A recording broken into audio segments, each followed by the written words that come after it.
Quand une personne termine ses études et trouve un travail, elle se dit en général que c'est ce qu'il lui fallait pour commencer à se construire, à réaliser ses projets, à vivre bien. Mais dans bien des cas, cette personne est désillusionnée après plusieurs années de travail parce qu'elle constate qu'elle fait du surplace. Elle n'a pas acquis le moindre bien, elle n'a pas conçu de maison et parfois elle n'a même pas pu épargner de l'argent. Pourtant, cela fait plusieurs années qu'elle touche un revenu à la fin de chaque mois. À la question de savoir pourquoi, on peut se rendre compte que tout se joue ou alors tout s'est joué au niveau de la transition entre la vie d'étudiant et la vie de salarié. Il y a en effet plusieurs attitudes et comportements que la plupart des personnes adoptent à ce moment-là et qui les empêchent de pouvoir évoluer. Dans cette vidéo, on va voir 3 erreurs fréquentes que les gens commettent lorsqu'ils commencent à travailler et qui sont responsables de la difficulté qu'ils ont à faire progresser leur vie. A tout de suite. Nos attitudes et décisions affectent incontestablement notre devenir. Dans cette chaîne, nous partageons à travers des exemples certaines leçons visant à améliorer notre compréhension de nous-mêmes et de la société. Le but est que chacun acquiert des connaissances lui permettant de prendre les bonnes décisions pour atteindre ses objectifs. N'hésite pas à laisser un commentaire à la fin de cette vidéo pour donner ton avis, car personne seul n'a le mot d'emploi de la vie. Je t'invite à cliquer sur j'aime, à t'abonner à la chaîne et à activer la petite cloche afin de recevoir une notification chaque fois qu'une nouvelle vidéo sera publiée. Partons du principe que pour réaliser des choses, pour faire évoluer sa vie, il faut de l'argent. C'est d'ailleurs la raison pour laquelle on se sent si bien quand on commence à en gagner. Seulement, gagner de l'argent ne suffit pas, il faut savoir le gérer. Il faut connaître et éviter les pièges qui font dilapider l'argent, les erreurs que la plupart des personnes commettent. Je vous présente dans cette vidéo 3 d'entre elles. La première erreur à éviter concerne le choix de son logement. Quand on est étudiant, on habite soit dans une chambre étudiante, soit chez un membre de la famille.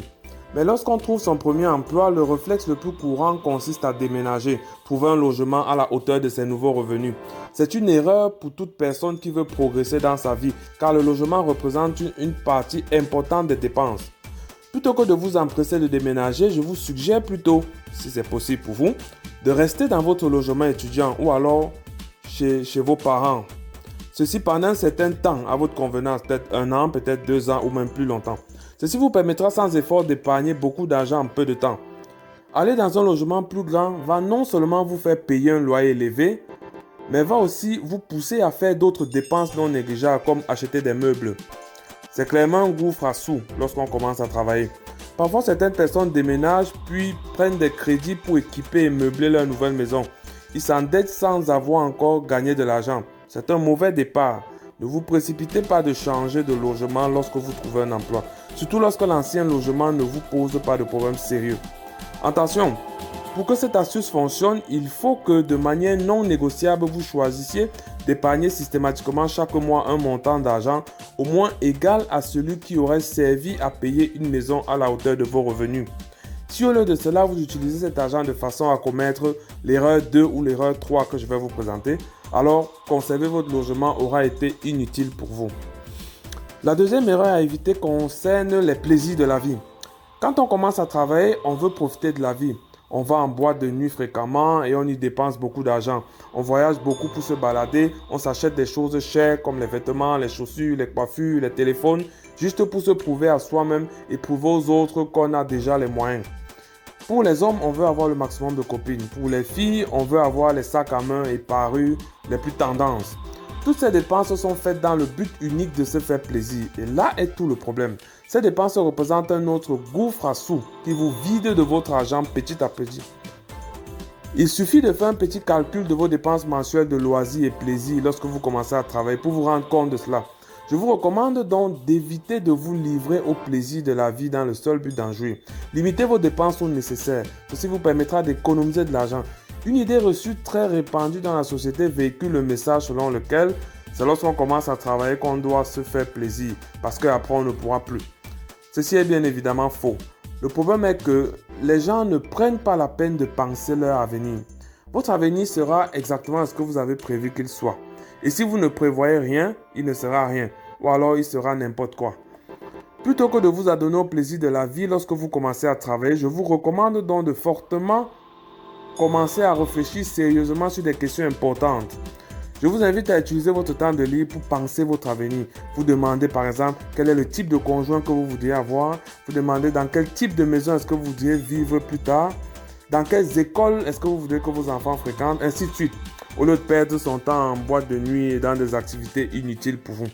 Attention, si vous aimez aller en boîte ou si vous aimez toute autre forme de jouissance dont j'ai parlé, sachez que je ne vous demande pas nécessairement de les abandonner complètement, juste de réduire la fréquence afin de pouvoir économiser de l'argent. La troisième erreur à éviter concerne la gestion des familles. Ce point est particulièrement sensible. On a coutume de dire que lorsque quelqu'un travaille, il doit aider sa famille. Sur le principe, on est d'accord, mais dans la réalité, on se rend bien compte que soit les familles abusent, soit les personnes veulent en faire trop.